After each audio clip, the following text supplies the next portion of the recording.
আজ তোমাদের করব সপ্তম শ্রেণীর অল সাবজেক্ট কোয়েশ্চেন ব্যাংকের গণিতের মডেল নাম্বার 2। দেখো একের রাইটটা হচ্ছে a square b square c square ক্রমিক সমানুপাতিক হলে b কে প্রকাশ করা যায়।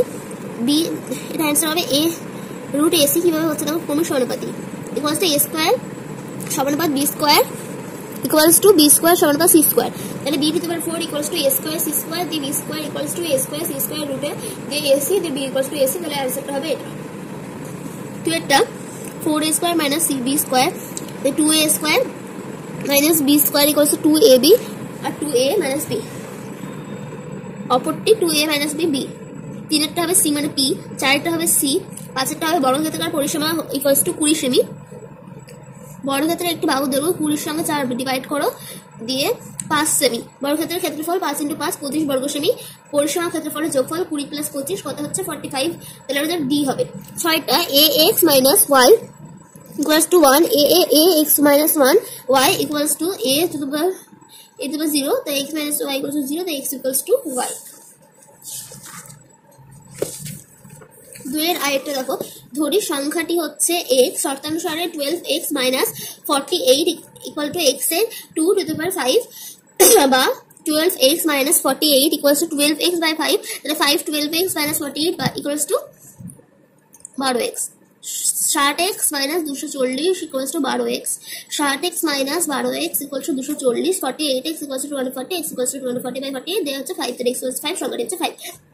দুইটা দেখো, a square minus 3a plus minus a plus 3a a minus 3 minus a minus 3 a minus 3 a minus 1। উভয়পক্ষকে বর্গ করে পাই, বর্গ করে দেবে, দিয়ে লিখবে a square minus a minus b whole square ফর্মে আনবে ইকুয়ালস টু 4, দিয়ে a স্কয়ার প্লাস 1 বাই a স্কয়ার লিখবে, দিয়ে 4 প্লাস 2 লিখবে, হবে 6। চারেরটা a g h equals to একান্তর দিয়ে GHT কোণ GHT কোণ G। তারপরে দেখো এটা লিখলে তারপরে এভাবে লিখবে a to the power 4 b to the power 4 c to the power 4 R c to the power 4 a to the power 4 দিয়ে হচ্ছে 0। ছয়টা হচ্ছে 3 × 7 স্কয়ার × 1 21 × 7 দিয়ে 72 বাই 72, তাহলে হচ্ছে 1। সাতেরটা ত্রিভুজের সর্বসমতার দুটো শর্ত হচ্ছে বাহু বাহু বাহু বা SSS, বাহু কোণ বাহু বা SAS। তারপরে দুইয়ের আরেকটা বর্গক্ষেত্রাকার জমির ক্ষেত্রফল 6400 মিটার স্কয়ার। তিনেরটা জমির একটা ধরন একটা ধারের দৈর্ঘ্য হচ্ছে এটাকে ভাগ করে দেবে, 80 মিটার হবে। সেটা পরিসীমা 4 সঙ্গে গুণ করে দেবে, 320 হবে। 1 মিটার বেড়াইতে খরচ হবে এত টাকা, তাহলে 320 টাকা গুণ করে দেবে, দিয়ে হচ্ছে 1120 টাকা। তারপরে দেখো দুয়েরটা বর্গাকার পার্কের ক্ষেত্রফল 2500 মিটার স্কয়ার। পার্কের একটি ধারার দৈর্ঘ্য ভাগ করবে 50 মিটার হবে। রাস্তা সহ পার্কের একটি ধারা হচ্ছে 50 এর সঙ্গে 6 + 6 62 দিয়ে রাস্তা সহ পার্কের ক্ষেত্রফল হবে এর সঙ্গে গুণ করে দেবে, 3844 বর্গ মিটার হবে। রাস্তার ক্ষেত্রফল এর সঙ্গে মাইনাস করে দেবে, 1344 বর্গ মিটার। তিনটা দূরত্ব মিটারের সময় সেকেন্ডে, এটাকে প্লাস করবে 280 হবে, দিয়ে x লিখবে 30। দূরত্বের সময় সরল সম্পর্ক এইভাবে সমানুপাত আকারে লিখে নেবে। তাহলে x equals to 280 × 30 by 421 second 21 সেকেন্ডের সময় লাগবে। 4 হচ্ছে রমেন বাবু মোট টাকা পেলো হচ্ছে এত, বিদ্যালয় গ্রন্থাগারে দিল এত, অবশিষ্ট টাকা এর সঙ্গে মাইনাস করে দিলে হবে এত, 176150 টাকা। স্ত্রী পুত্র কন্যার মধ্যে ভাগ করে দিল এত এত করে, স্ত্রী পেলো এটার সঙ্গে গুণ বাই 4টে যোগফল দিয়ে 67750 হচ্ছে।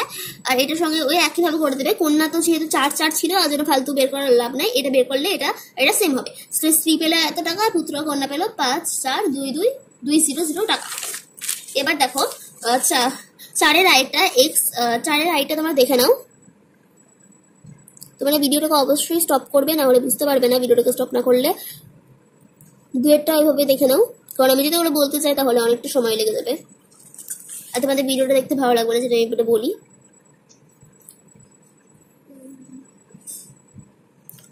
দুয়েট আশা করছি বোঝা যাচ্ছে। এবার ছয়েরটা দেখো, এটাকে